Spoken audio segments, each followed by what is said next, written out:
Hello, class 6th. In this session, we will take the chapter 4 from your book, A Pact with the Sun. Okay, your supplementary reader, chapter number 4, A Pact with the Sun, name of the book, and the name of the chapter is The Old Clock Shop. What is the name of the chapter? The Old Clock Shop. Okay. So let's move to the chapter. First, I'll give you a short introduction about what does the chapter tells. Okay, what is there in the chapter, what the chapter expresses. Fine, let's move to the chapter first, introduction first.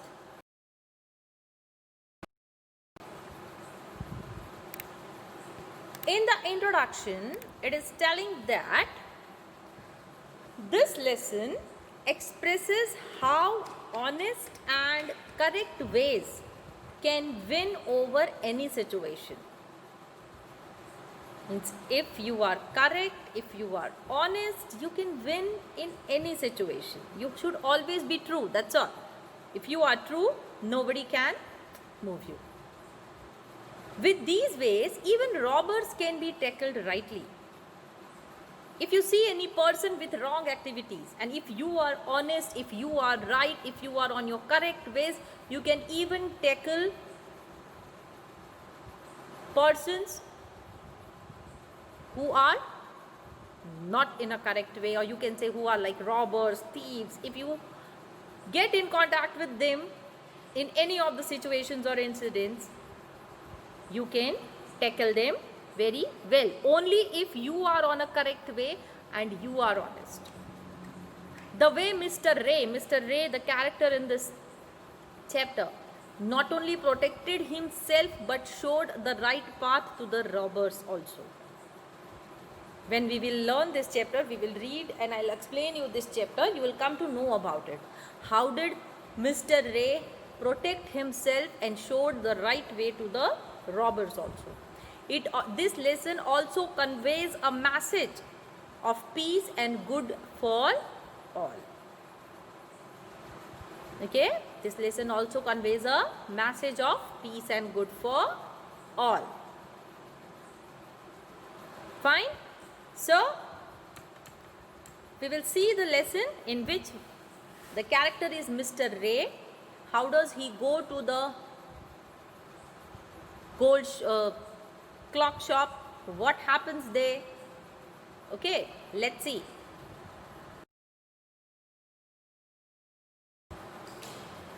Christmas Eve had arrived. As last minute shoppers were going home, a thick white sheet of snow lay over Salt Lake City, USA, yet the lights were still burning in the old clock shop as Ray, its old deaf owner, worked on a clock he had sold that day. Now I am reading the chapter also. So while you are watching this video, you have to keep the book with you. Okay? Now here it is talking about that it was a Christmas evening and it was time to close the shops. Okay, and here they have given a place, Salt Lake City. This Lake City, Salt Lake City, is in USA. USA means United States of America. But lights in Rays. Rays means, here Rays means Mr. Rays, the character of this, the character in this lesson. Mr. Rays was still sitting in his shop because he was repairing a clock that he had sold. Okay, and Ray, here they have also told that its old and deaf owner, means the deaf and old owner of this shop. Mr. Ray was old also and he was bit deaf also. He was sitting in his shop and working on an old clock. Having finished his work, Ray Ray stood up and was on his way to the back room when a cold rush of air from the front door hit the back of his neck. After finishing his work, he was repairing a clock. As soon as he finished his work, Ray got up, okay, and he was moving to the back room of his shop. What did he feel? He felt a cold wave of air touching his neck from the front door. The cold air had come from the front door. He turned to meet a last-minute shopper, but his old wise eyes told that this was not a shopper. He saw two men, one in his 20s and other closer to 50. The, the younger man remained at the door. The older man approached the counter with no sign of friendliness in his eyes.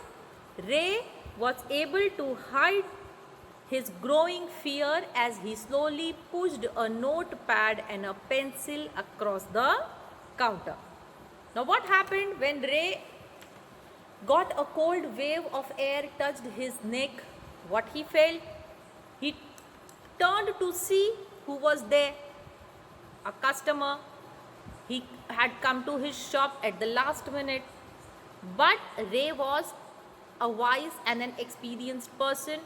He noticed that they were not the shoppers. He saw that the two men, from which one was a young man and other was a middle-aged man. Okay? The younger man stopped outside the door, and the middle-aged man, the one who was of 50 years, came to the counter. Okay? Now here, Ray did not show his fear. Okay? He could see the cruelty in the eyes of the middle-aged man. But somehow Ray wisely hid his fear and slowly pushed the notepad and the pencil towards the man. Why? Because Ray was deaf.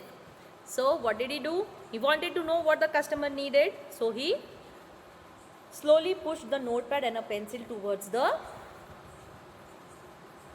middle-aged man. He smiled at the unfriendly face. Now Ray was the owner of the shop, so whosoever comes in his shop, his duty is to greet that person in a friendly way. So Ray here smiled at the unfriendly face, then pointed to his ears and shook his head from side to side. The quick look of surprise changed the man's face. As he studied the notepad, he turned and sent something to his friend. Okay?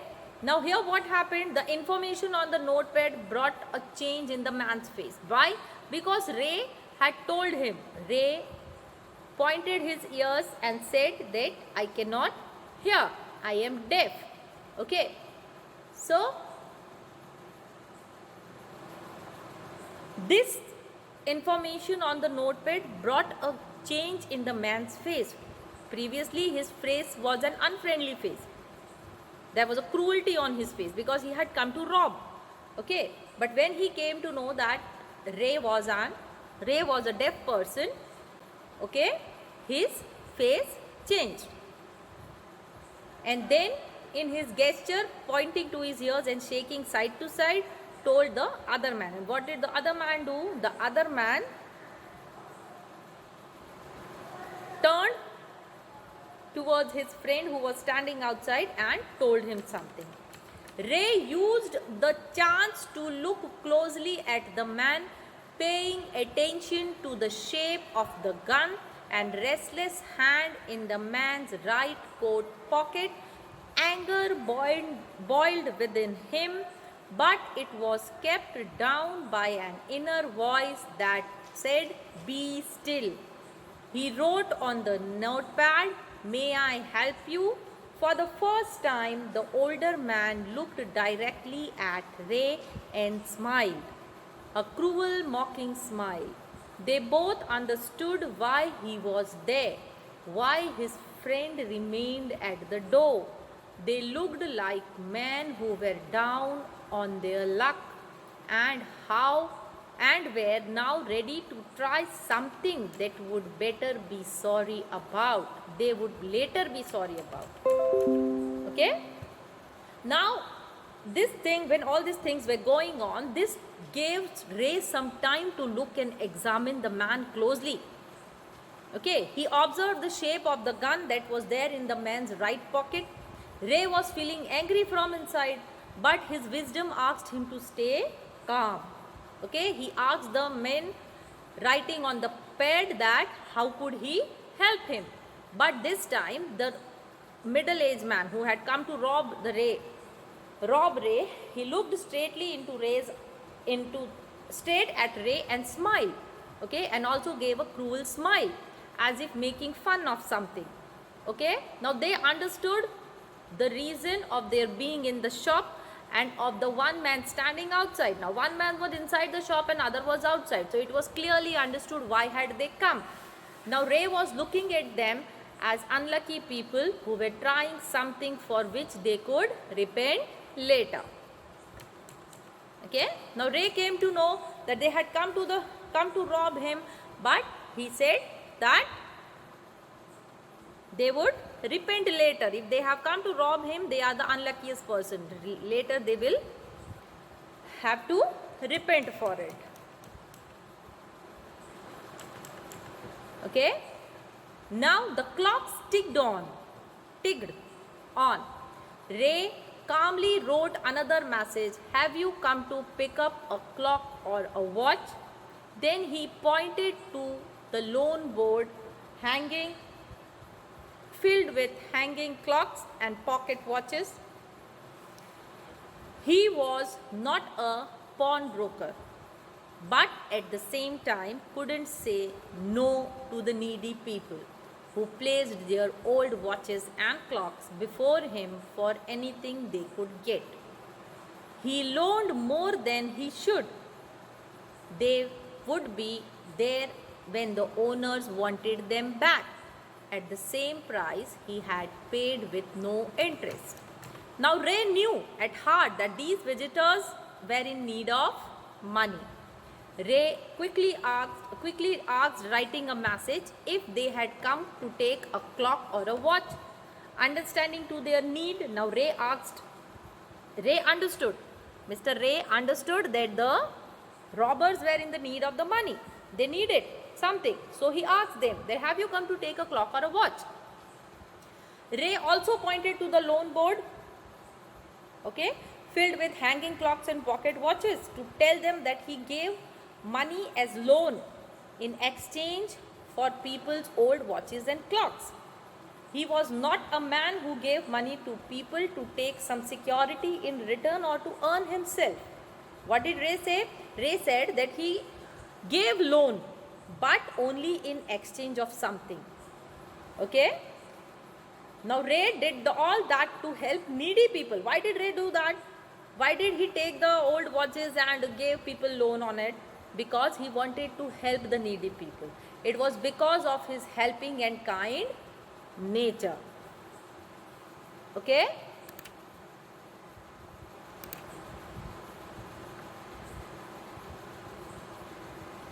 And why did Ray do this?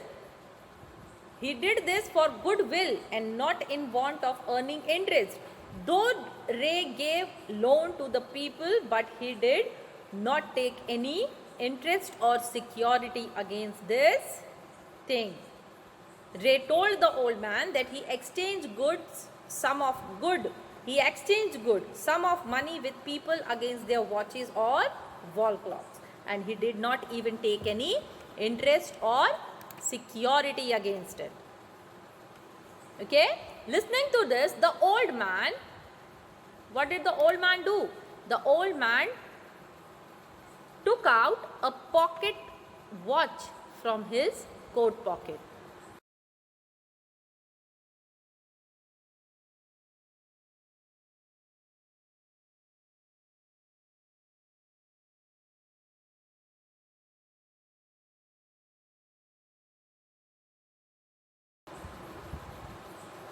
Then the older man seemed to feel a little easier, took out his hand from his pocket and quickly looked at the watch on his wrist. How much will you give me for this? The man wrote. Now what did the man do? The man took out a watch and asked Ray that how much will you give me for this? Okay, he asked the price to Ray, that what price he would offer him for this watch. Ray noticed a little shame in the grey eyes looking at him. The watch was nothing special and yet had great powers. It was something to exchange, a way out of a bad situation. Knowing that great need had brought the men to his shop in the first place, Ray asked, "How much do you need for it?" In reply, back on the notepad, "Whatever it's worth." Now Ray had felt that the man was little ashamed. The watch was not of great worth. Ray had looked at the watch. He felt that the watch which the man was selling to him did not have any good worth. But it was special because with this Ray could turn around a bad situation and come out of it very safely. Okay, though the watch which the old person, the middle-aged person was selling to Ray was not of a great worth, but it was special for Ray because it was going to bring out Ray with a bad situation, and Ray could come out safely through it. Understanding that the man's need and helplessness, because of which he had come into such a bad act, Ray asked him what was his need. Okay, so the man in return replied that, "What is the worth of this watch, or what are you going to give me?" Okay, so what did Ray do? Ray reached into his cash box, pulled out a $50 note and passed into the man's hand. As they shook hands, Ray looked into the man's eyes. They seemed to say thank you. They both knew the watch wasn't worth that much. Before turning to leave, the man wrote, "I will be back to pick it up as soon as I can. Merry Christmas." Now what did Ray do?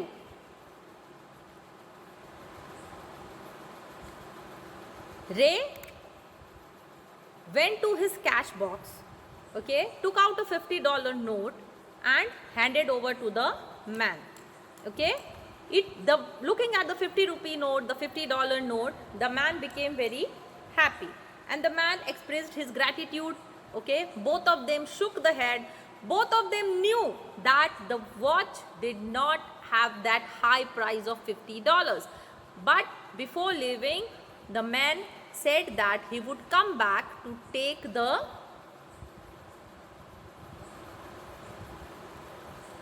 take his watch back as soon as possible, and also wished Merry Christmas to Ray. Okay, now the little story ended for half an hour with the clock striking altogether. The timepieces, which had been looking on silently all the while, rang out the time with such feeling that even Ray thought he could hear them. Their sweet musical message filled with hope, the timeless message, peace on earth, goodwill towards all, was felt by the three men who stood in the old clock shop. Now this small story, it ended up in half an hour. Okay, they all strike that particular time together, witnessing the whole incident. Their musical, the clocks which were there in the whole shop, the old clock shop of Ray's clock shop. Okay, in that the musical bells of the clocks were striking all together, and this time Ray also felt that though he is deaf, he could feel that musical striking of the bells. The sweet and hope filled message of goodwill towards other and peace on earth was felt by everyone. The message of peace and goodwill spreads everywhere, and the old clock chimes Merry Christmas. Fine. So this was the story about how. Okay, this was a story about how an honest and correct way could win over any situation. Okay, Mr. Ray did not get hyper, did not panic, did not get scared, though he was fear. He was filled with fear. He knew that the two men had come to rob him, everything, but he did not show any kind of fear. Okay, he only showed his honesty and his correct way through which he could overcome from that situation. Okay, now let's see some word meanings from this chapter. I hope you have understood the chapter. Fine, and you have also understood that the message of peace and goodwill spreads everywhere. Okay, so let's move to the word meanings.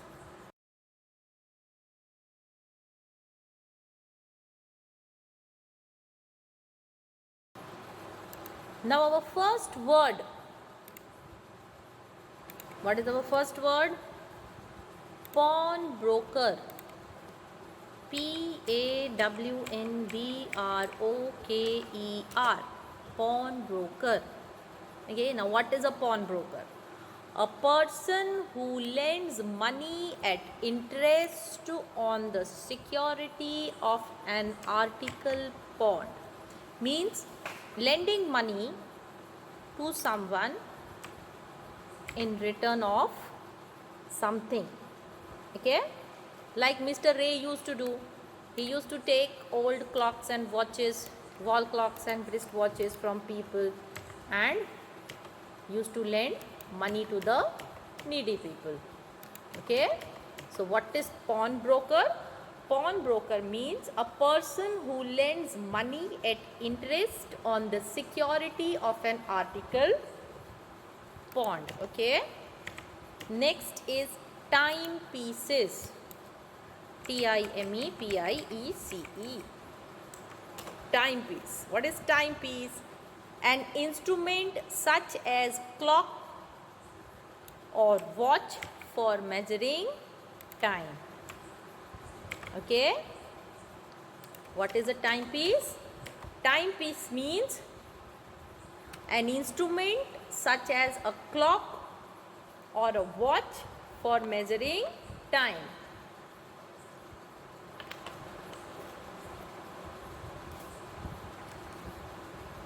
Next word is goodwill. Okay, G-O-O-D-W-I-L-L. Goodwill. What is goodwill? Friendly, helpful and cooperative feeling or attitude. What is goodwill? Friendly, helpful or cooperative feeling or attitude. Okay. Next word is tackle. What is the spelling of tackle? C-A-T-K-L-E. Tackle. Tackle means an equipment required for a task or sport.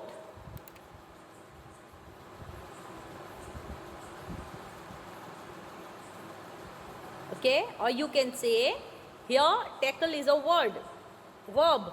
So take determined efforts to deal with a problem.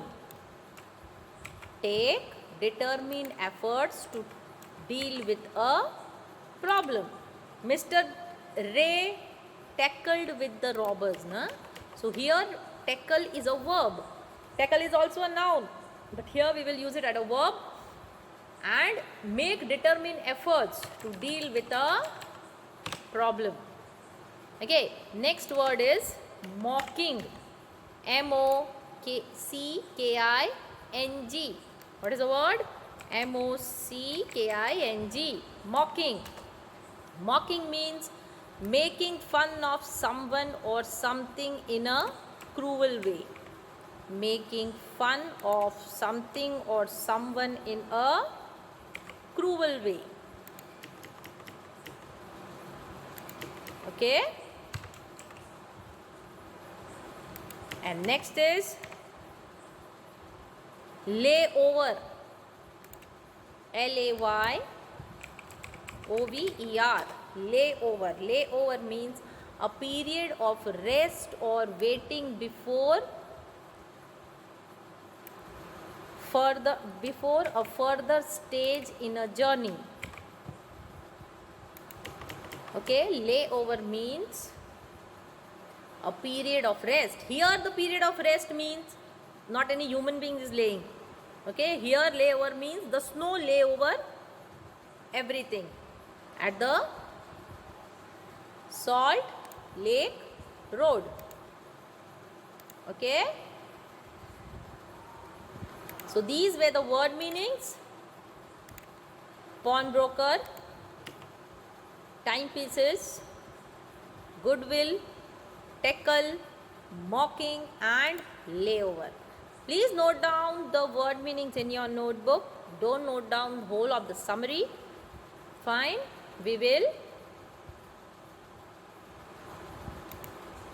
You will soon get a worksheet related with this. Fine. Till then, study well, take care of your health and